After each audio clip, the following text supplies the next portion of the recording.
For 5 years, Amaka believed she had the perfect husband. Until the night she picked up his phone, and her whole world shattered.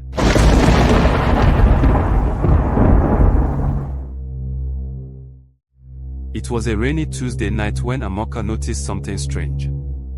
Chuka, her husband, was laughing to himself while texting.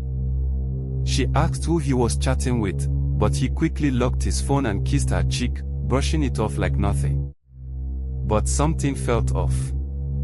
His smile was too wide, too forced. That night, as he slept, Amaka tiptoed to his side of the bed, gently reached for his phone, and unlocked it using his fingerprint while he snored. She opened his WhatsApp. Her heart pounded louder with every scroll. There were chats with a contact saved as Zobo vendor, but this vendor was sending voice notes and love emojis. Amaka pressed play. A woman's voice giggled through the speaker, saying, "Baby, yesterday was amazing. I miss your lips already." Her chest tightened. She dropped the phone. For a second, she forgot how to breathe.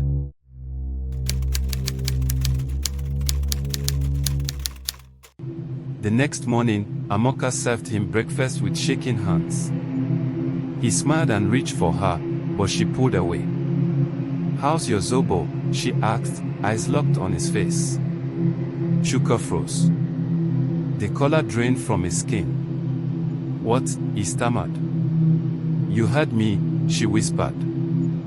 "Did she sweeten it with honey too?" He stood, tried to explain, but Amaka wasn't done.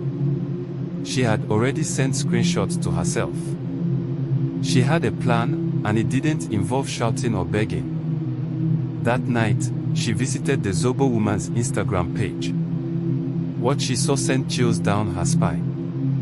Photos of Chuka with a baby boy. A child who looked just like him.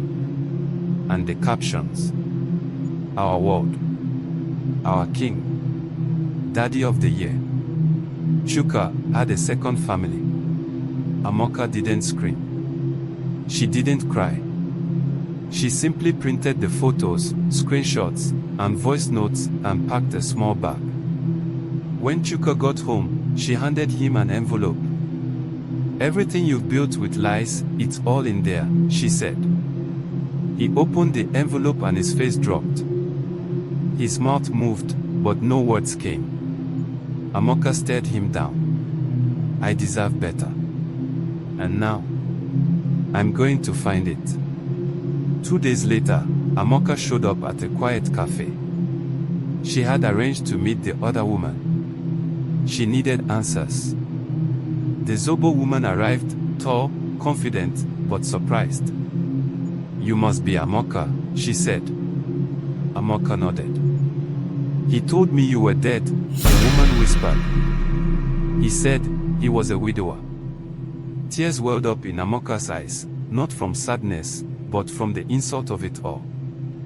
But the biggest shock came when the woman revealed the truth. "I didn't know he was married. I thought I was the only one. He told me he was planning to marry me soon. But now, I realize he played us both." Suddenly, Amaka realized she wasn't the only victim. She had been lied to. But so had this woman, and a child. That night, Amaka didn't sleep.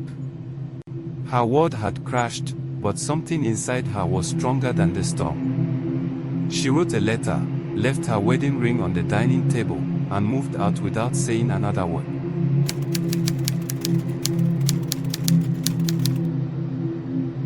One year later, Amaka walked into a book signing event in Lagos. She had written a best-selling memoir, Married to a Stranger. As she signed copies and smiled at fans, a young girl asked her, "How did you survive all that pain?" Amaka smiled gently and replied, "Because I realized my worth doesn't lie in someone else's loyalty, it lies in me." The book tour was over. Amaka had finally found peace, or so she thought. Until one day, a letter arrived at her doorstep. No sender. No stamp. Just 4 chilling words written in red ink. You ruined my life. Inside was a photo of her signing books in Abuja. Someone was watching her. At her next event, Amaka noticed a man in the back, tall, dark shades, arms crossed. He never approached, but never looked away. And when the event ended, he was gone. She asked security, but no one remembered seeing him. Her heart began to race. Something wasn't right. Later that night, her phone rang. Unknown number. A deep voice spoke. You took him away from us. Now, it's your turn to lose. No explanation. No identity. But Amaka knew, this wasn't about Chuka. This was deeper. Desperate for answers, Amaka reached out to the last person she thought she'd ever call again, the Zobo woman. Her name was Ifeoma. She looked shocked when Amaka explained everything. I got a message too, Ifeoma whispered. Someone broke into my house.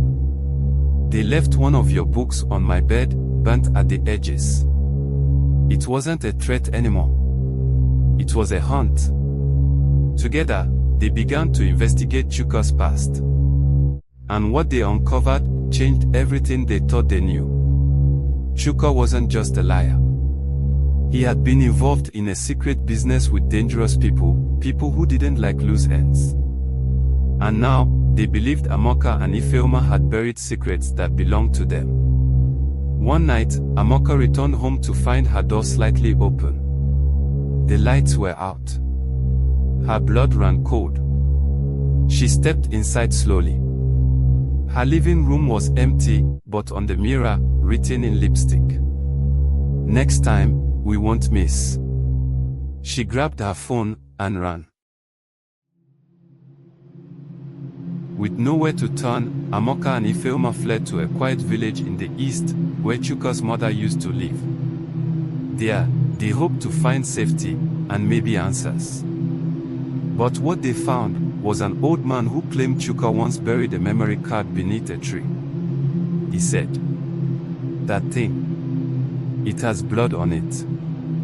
They dug it up, a tiny memory card wrapped in plastic. When they opened it, what they saw changed everything. Videos. Conversations. Secrets. Blackmail. Evidence of powerful men involved in something deadly. And now, Amaka had it all. She had 2 options, run forever or fight.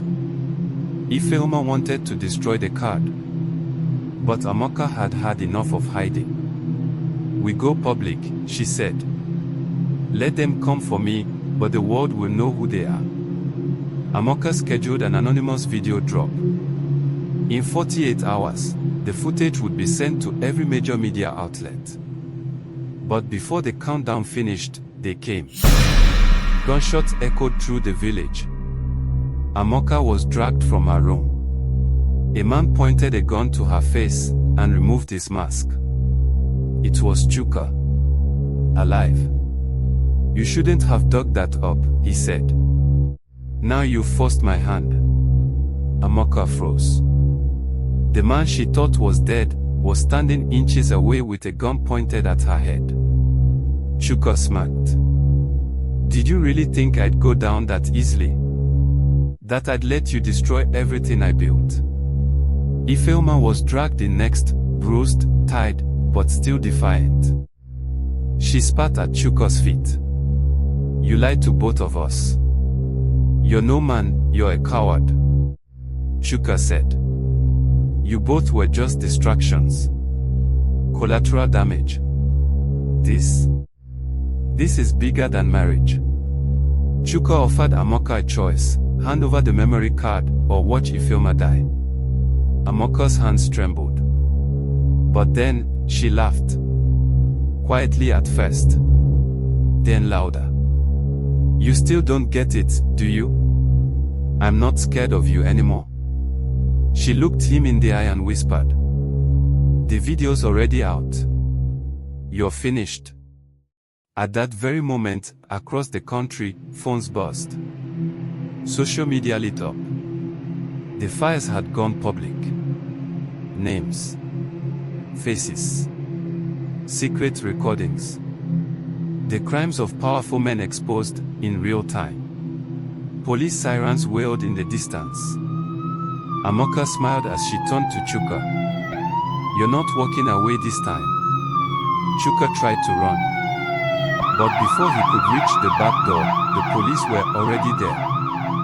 He was dragged away, kicking and screaming. His empire of lies crumbled in a single night. Amaka and Ifeoma were rushed to safety, bruised but alive.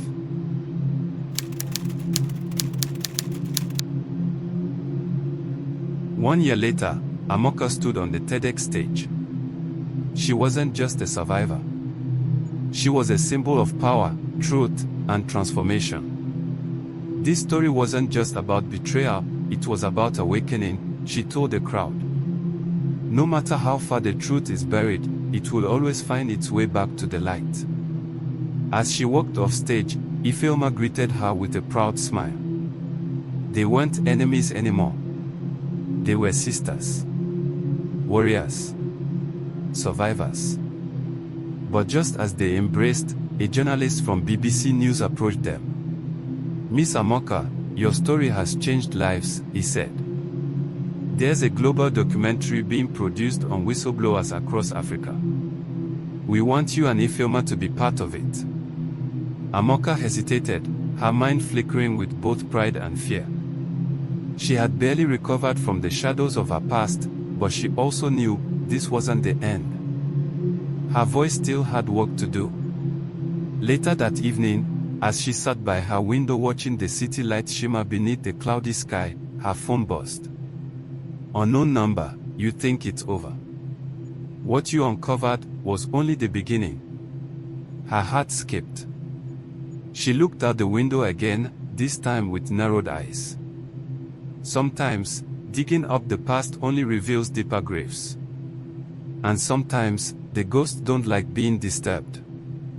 She locked her phone and stood, walking slowly to her bookshelf. There, she pulled out a folder labeled Unsolved Threads.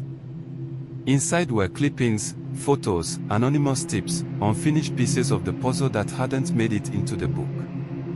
Secrets she hadn't yet dared to chase. At the bottom was a picture of a man she didn't recognize, next to Chuka in a photo taken years ago. Scribbled on the back were coordinates. And a name, Obiora. "Ifeoma," voice from the doorway, "you're thinking about following it, aren't you?" Amaka didn't look back. "Yes. Because if we stop now, they win." And so, the next chapter begins, not with peace, but with purpose. Not with vengeance, but with justice yet to be served. Outside, a car engine started. A silhouette waited in the driver's seat. Amaka closed the folder, grabbed her coat, and walked out. The air outside was quiet. Too quiet. Amaka walked slowly to the car. The person in the driver's seat turned. It was Detective Nkem. "You didn't expect me, did you?" he asked with a small smile. Amaka opened the door and got in. "No. But I'm glad it's you." As the car moved through the city streets, Nkem handed her a flash drive. "This has files about Obiora. He's not just someone from Chuka's past. He's part of something much bigger. Something still active." Amaka looked at the screen. She saw maps, names, and documents. Her eyes widened. These people, they are still working in the government. Some are even in the police. Nkem nodded. "And they know you're getting close again." Suddenly, the car's radio came on by itself. A voice, low and cold, spoke. "Unknown voice, Amaka, you were warned. Stop now, or you won't get another chance." Nkem pulled the car over. They were being followed. Two masked men appeared from the shadows. But before they could reach the car, another vehicle pulled up fast. A black SUV.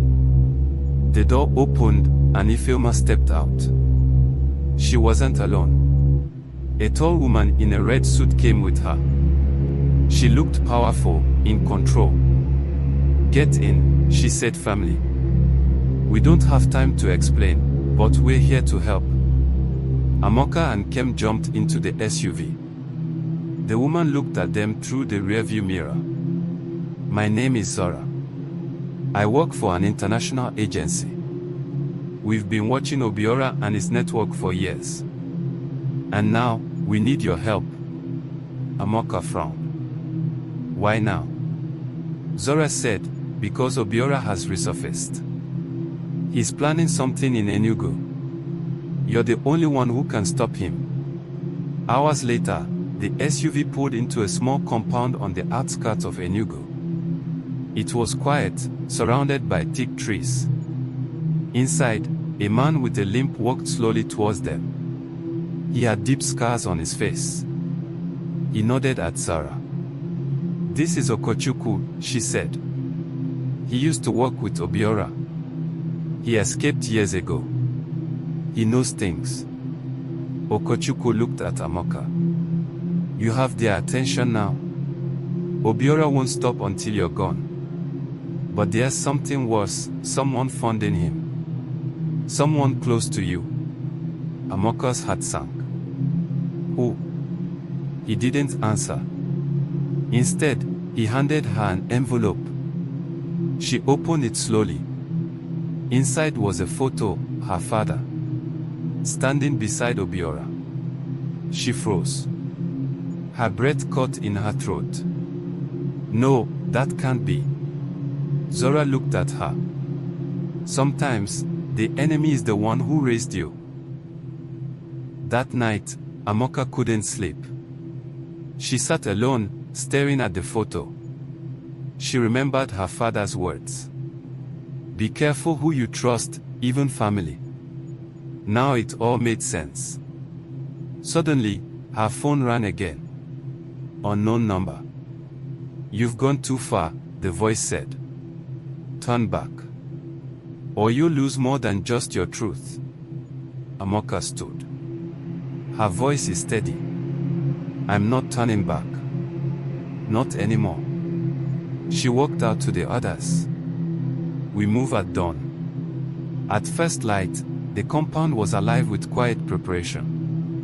Maps were spread across tables, drones charged, weapons checked. Zora pointed at a location on the map. "This is Obiora's current hideout. It used to be an abandoned colonial prison on the edge of Nsukka. Now it's heavily guarded." Okochukwu added, "He's expecting a raid. But not from insiders." Amaka zipped her jacket. "We don't go in loud. We go in smart. We find out what he's planning in Enugu, and we shut it down." Kem loaded his weapon. "And if your father is part of it?" Amaka's eyes didn't flinch. "Then I will find out why." As night fell, the team moved. The prison loomed in silence, its rusted gates creaking under the weight of secrets. Zora, Ifeoma, Amaka, and Kem entered through a hidden tunnel Okochukwu once used. Inside, the walls whispered. Faint footsteps echoed. Surveillance cameras blinked red. Suddenly, a soft click. A trap. Gas hissed from hidden vents. The group scattered. Amaka's vision blurred as she ducked under a broken stairwell. She could hear someone speaking through the intercoms. It was Obiora's voice. "You've come far, Amaka. But this is where the truth dies." Amaka awoke in a small chamber, chained to a chair. A large screen flickered on. Obiora's face filled the screen. Calm. Menacing. "You were always clever.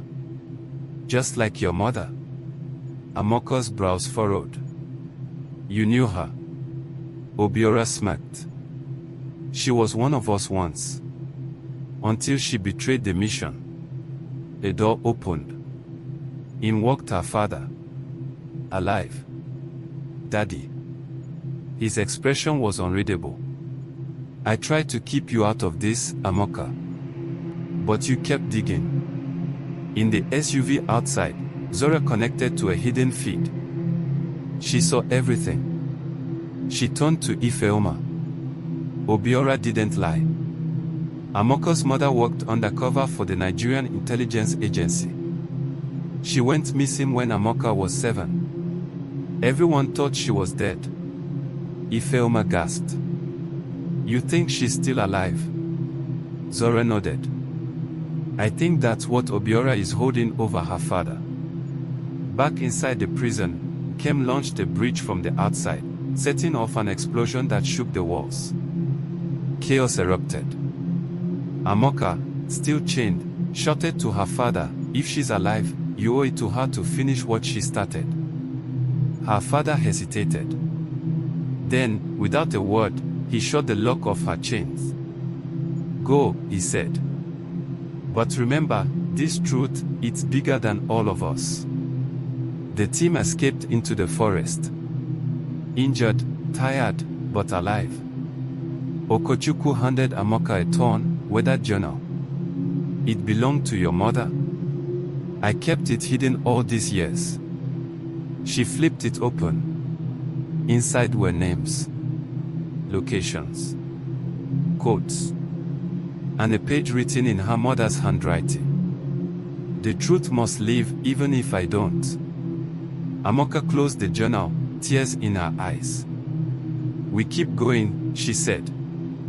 A high-level government meeting was in session. On the agenda, security threat, whistleblowers and foreign intelligence interference. A man in uniform whispered to another, she's still alive. And she's coming. In a remote village clinic, a woman with silver-streaked hair stitched a wound on a child. She looked up as a motorbike pulled in. A young boy handed her a piece of paper. On it was a photo of Amaka. She stared at it for a long time, then smiled faintly. The wind howled softly through the Enugu hills as Amaka stood at the edge of a cliff, gazing at the rising sun.